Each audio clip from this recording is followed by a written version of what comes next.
feet, cameras and phones, hooves and antlers inside the train. Here at the Bronx Zoo are the headquarters of the Wildlife Conservation Society, or WCS. We have scientists and eco guards working in the field and zookeepers working right here at home to protect animals all over the world. I will point out animals as we approach them, but I'll need your help. Scientists and zookeepers need excellent observation skills to learn about animals' behaviors and ensure their health. Think about what an animal is doing and what your observations mean. We have now traveled over 7,000 miles and arrived in Asia. This first area here is called the Kanha Meadow. We got 4 types of deer and 1 type of antelope in this meadow. Almost everyone is up on the top of the hill to our left, but don't worry, we'll pass that into the meadow later on in the tour. I'll be sure to slow the train down, talk as fast as I can, and point them out to you. In the meantime, coming up here in front of the train, you see a male with an impressive black panther sitting out there in the sun. There's another one up here on the hill with a couple of females. These are our Bactrian deer. Bactrian deer are a subspecies of red deer, although as you can see, they are not red. They're kind of a pale gray gold in color. Bactrian deer's numbers in the wild are hard to monitor due to underestimating their is as they call home. But recently, a WCS researcher was able to confirm that Bactrian deer do still exist in the wild in Afghanistan, after not being seen for nearly 40 years. Now we all know that a species that is extinct no longer exists, like the dodo or the dinosaur.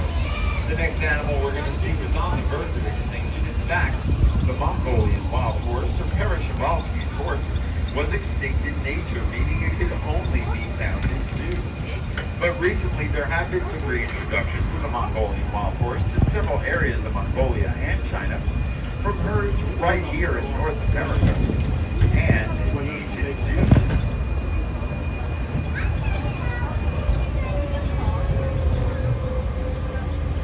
Mongolian wild horses are going to be clustered right here as we pull into their area. Keep your eyes peeled, folks. There's a foal out there. That's a baby horse. He's about 3 months old. Now you might notice some differences between these horses and the domestic horses you're used to seeing. They got a stockier build, shorter legs, and check out that mane. They got that erect mane. It kind of looks like a mohawk. I guess you could say that they are genetically awesome. I'm going to hand it off now to one of our scientists in the field, Jonathan. He's going to tell you a little more about the Mongolian wild horse. I'm Jonathan Slad, and I'm the Russia and Northeast Asia coordinator for the Wildlife Conservation Society. I believe that wildlife has a place on this earth. My job is to find practical solutions that allow people and wildlife to thrive together. Przewalski's horse went extinct in the wild in the 1960s. On a recent trip to Kazakhstan, we thought about the ongoing successful efforts in that country to bring these horses back to the Central Asian steppe. The world needs happy stories to watch the impossible become possible and to see hope restored. That's what's happening today with Przewalski's horse. And we got our first animals here in 1902, and to date we've had over 50 Mongolian wild horse foals born right here at the Bronx Zoo, including the one we saw today.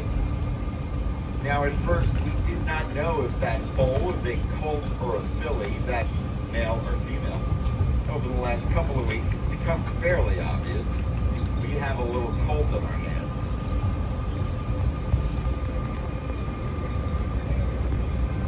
Now this area we're still passing, this is still Mongolian wild horse territory. We saw it in the Kanha Meadow. We'll see it in our next display. We give our animals a lot of room to move around in, and believe me, they do use every inch of it.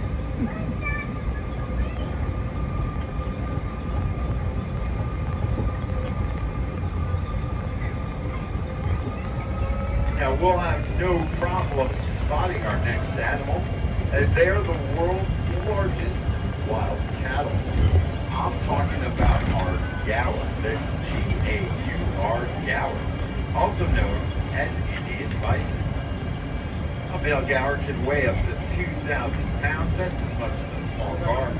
He can stand up to 6 feet tall, be up to 10 feet long. With his impressive size and sharp horns, a male gaur can fight off just about anything, even a tiger. Gaur were highlighted on season 3 of the Zoo on Animal Planet, which is available for streaming. The Gower are spread out to the right of the train here. They're in the back of the exhibit all the way down to the right. Catch up with them in just a second. In the meantime, I'm going to hand it off to one of our zookeepers, Dave, with more about the Gower. Hi, I'm Dave. Hi, Dave. Wild animal keeper here in Wild Asia. When the Bronx Zoo received 2 female and 1 male Gower from the San Diego Zoo, it took a couple of introductions before all the animals were in. But after a little bit of time, the 3 new animals fully integrated into the herd, and we have the family that you see today. A family group of Gower can consist of up to 40 individuals and is typically led by an older adult female called the matriarch. Since the 2 females and 1 male have been added to this family, there have been a number of offspring. This is important because Gower are considered to be a vulnerable species, so it's vital to maintain a healthy growing herd. Interesting note about the Gower. If you've ever seen a can of Red Bull, that's 2 Gower on that can of Red Bull rubbing their heads together. This one right here by the fence. Look at that. Now, practicing our scientific observation skills, you might be noticing a noise coming from a concrete jungle rather than an Asian one.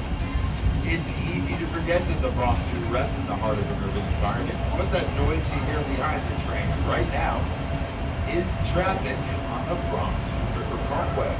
This large fence-opposite train was built to block the noise of the traffic for the animals.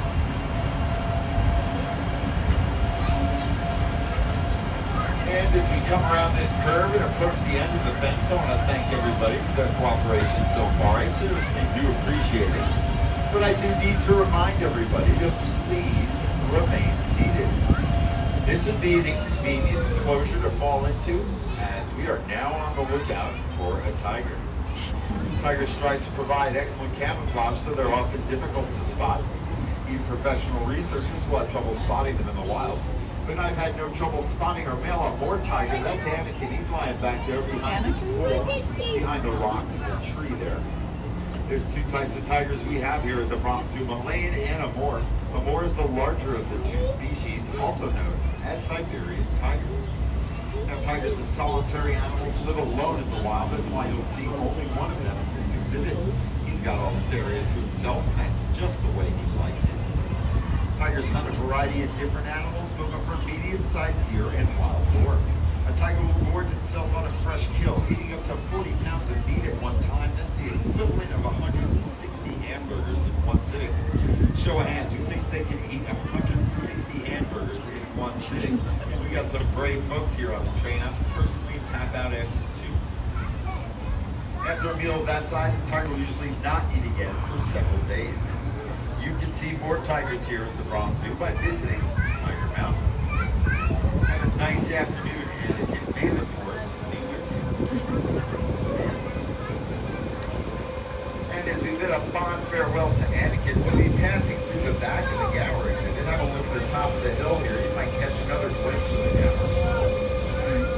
And then as we pass this tree line here after the Gower exhibit, we're going to be in the upper half of that meadow, that first area we passed into. We came over the bridge. Let's see if we can't spot anybody we missed down below. Out in the middle of the field there, those are our black buck antelope. Those are the light brown ones, those are the females. There's a dark brown one out there, a male, and he has horns as well. The black buck antelope are dimorphic, meaning that the males and females appear differently. As we come down the hill, you see this road going off to the left. If you look down that road to the left, when you come around the curve, you'll see several honey brown deer hanging out down there in the mud. Those are our Barrasinga deer. Barrasinga deer, also known as swamp deer. They'll hang out in the swamps of India to dig holes. Now the next animal we're going to see blends in well with the muddy area he calls home. If you see something that looks like a pig with 2 tufts coming up out of his snout, you spotted a Bobby Russo. The fact that those tufts resemble deer antlers earned this pig's name. Bobby Russo means deer pig in the Malay language. And in the first area here behind the bamboo, we had Kenneth. Oh, he's up there on the top of the rock under the tree. Kenneth has a decent set of tusks. Bobby Russo will use those tusks to fight other males, establish dominance, and to impress the ladies. We got another male in the second area there. Bobby Russo hail from the Indonesian island of the Philippines. Now, do not fret if you you are not able to spot our Bobby Russo, you'll have no trouble whatsoever spotting our next animal. She is the world's largest land mammal. I'm talking about our Asian elephant, and we got Patty today. She's right here in front of the train. We're all going to get a great view of her. Good afternoon, Patty. Asian elephants can weigh up to 10,000 pounds. To maintain that kind of weight, they got to eat a lot of vegetation. You got to sit down. Patty can eat up to 200 pounds of hay a day and drink up to 60 gallons of water. Come on, folks, you got to stay seated. Now, we pamper elephants here at the Bronx Zoo. They get baths and pedicures. Just last week, I saw Patty put her feet through that fence. They took a big old file. They filed down her toenails. Be sure to compliment her on them when you see her. Now take a good look at her trunk if you can. An elephant's trunk's got 40,000 muscles in it, and it's an incredible tool. Patty also has a small finger-like attachment at the end of her trunk. With that small finger, she can gently pick up a single blade of grass or an apple. Or she can use all 40,000 of those muscles and pull down a tree branch with tremendous force. Have a nice afternoon, Patty. What a treat. She was right in front of the train. And as we bid a fond farewell to Patty, we're going to be on the lookout for another large mammal, actually two of them. You see an animal, it looks like it has armor plates for skin, a single horn at the end of its nose. It weighs around 3,500 pounds. You spotted our greater white-horned rhinoceros. Standing there by the tree, you see two of them with his back to the train. That's Patrick. With her side to the train, that's Priya. Priya is Patrick's mother. Now today we know all rhinos are highly endangered. Recent estimations have the number of around 3,700 wild one-horned rhinoceroses that survive in India and Nepal. Here at the Bronx Zoo, we care for 5 endangered greater one-horned rhinoceroses. Now, caring for this very rare animal is one thing, but breeding is entirely another. Do we have any moms on the train today? Well, think about this, moms. A female rhino is pregnant for 16 months. Can you imagine being pregnant for almost a year and a half? Once the baby comes, it will stay with its mother for 2 to 3 years. Weaning may take 12 to 16 months. We've had 14 baby rhinos born right here at the Bronx Zoo, including Patrick. Now, many people think a rhino skin is tough, but it's actually very sensitive and requires protection from the sun and insects. One of a rhino's favorite ways to protect its skin is to sit in a mud wallow. We saw one in the front of the exhibit. You see another mud wallow here at the back of the exhibit. Since Wild Asia opened in 1977, many rhinos have spent time enlarging these wallows. By stomping around the edges, the rhino can shape and mold the area to its liking. I've got a public service announcement to read, folks. Make sure to visit Animal Chronicles. Throughout our history, the Bronx Zoo has been an urban oasis, a place for New Yorkers and visitors from around the globe to escape the concrete jungle and experience the awe and beauty of animals and the natural world. This summer, your family can explore the all-new Animal Chronicles, a walking trail of over a quarter mile featuring immersive eco-sculptures that showcase key achievements in the Bronx Zoo's history of saving animal species and connecting New Yorkers to wildlife. Located in Fordham Circle now through August 4th, we're approaching the end. There's always something new to do. At the zoo, I heard it. Thank you very much. Okay, folks, in this next meadow, we're going to be on the lookout for 4 types of deer and 1 type of antelope. Starting with the smallest deer we'll see, that'll be the hog deer. Hog deer get their name because they kind of resemble a hog. They're short, they're squat, they like to crouch down low and crawl under things rather than leap over things like most of the deer. As we clear the tree line here, you're going to see several hog deer sitting up against the fence there with a very large dark brown deer. That large dark brown deer is the largest deer you'll see in this enclosure. That is our sandbar deer. Sandbar deer are the largest deer species in Southeast Asia. Male sandbar deer can stand up to 5 feet on the shoulder, weigh up to 650 pounds. There's going to be 2 medium-sized deer out here, the lighter sandy-colored browy antlered deer, and then the reddish spotted will be the Formosan sika deer. Formosan sika deer hail from the island of Taiwan, formerly known as Formosa. Unfortunately, you will only see Formosan sika deer in a zoo as they are extinct in nature. Finally, we'll be looking for our nilgai antelope. Nilgai antelope are the largest antelope species in Asia. we have an all-female herd of nilgai antelope, and they've got some distinctive markings. On their legs, right above their hooves, they got these stripes. Kind of looks like they're wearing striped zebra socks. Let's see if we can catch a glimpse of our nilgai antelopes. Striped zebra socks. Everybody's going to come to view once we clear this rocky hill. Those antlers you see popping over the top of the hill there, that's one of our hogs here. And as we clear the rocky hill here, you're going to see our nilgai antelope standing right here in front of the train. And when they're this close to the train, you can see not only do they have those striped zebra socks, they got striped ears as well. It's a matching set, looking good today. Several of the sandbar deer hanging out there with the nilgai antelope. As we come down the hill here, you'll see the brown antlered deer walking up the hill in the direction of the train. Another brown antlered deer there, to the right.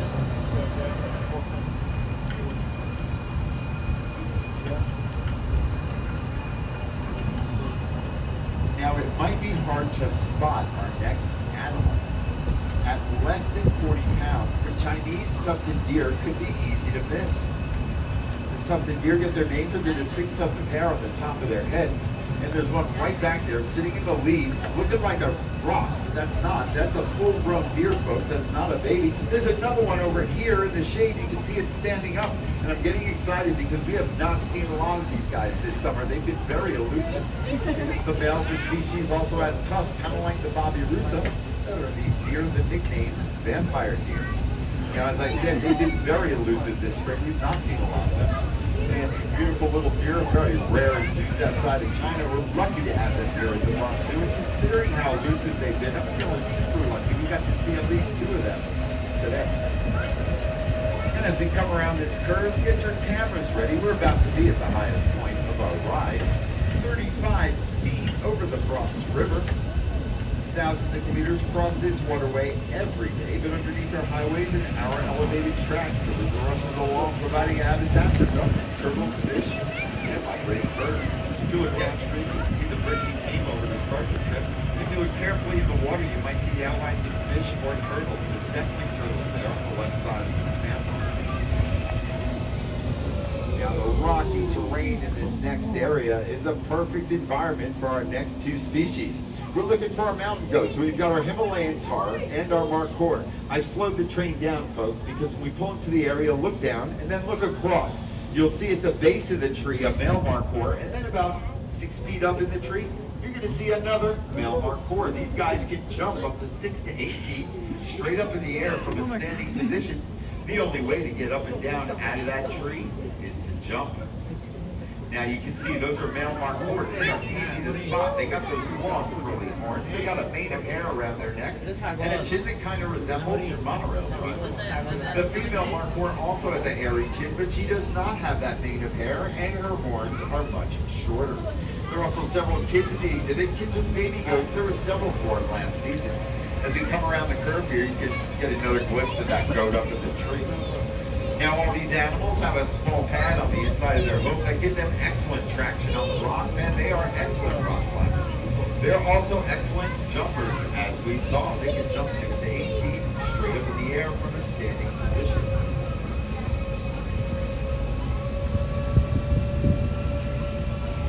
As we come up the hill here, you'll see a male markhor sitting in the rocks here.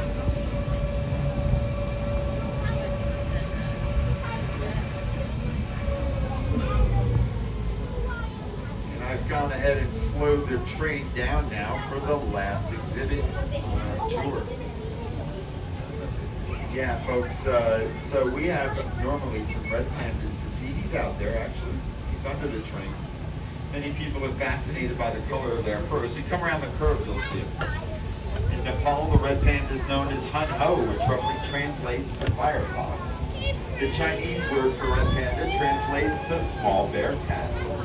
Today we know the red pandas were closely related to skunks, weasels, and raccoons. They're not really related to the giant panda at all. They just both happen to eat bamboo. You can see more red pandas here at the Bronx Zoo by visiting our Himalayan Highlands exhibit, just a short walk from the monorail. There you can see more red pandas and one of Asia's big cats, the snow leopard. The snow leopard had cubs over the winter. I'd highly recommend going over there and saying hello.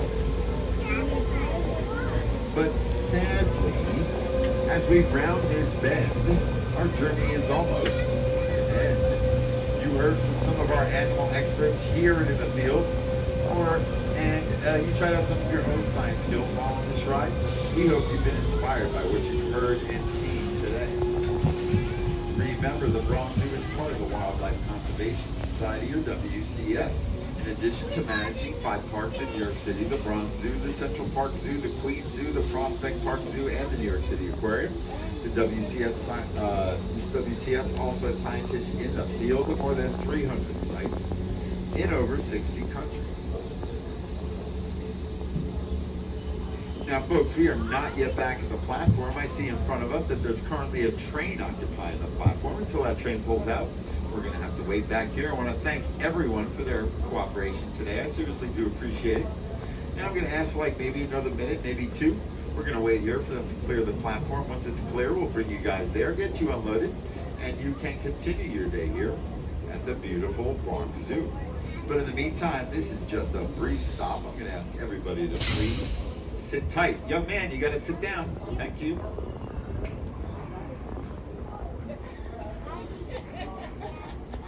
I just told him you might have stood up. That's why.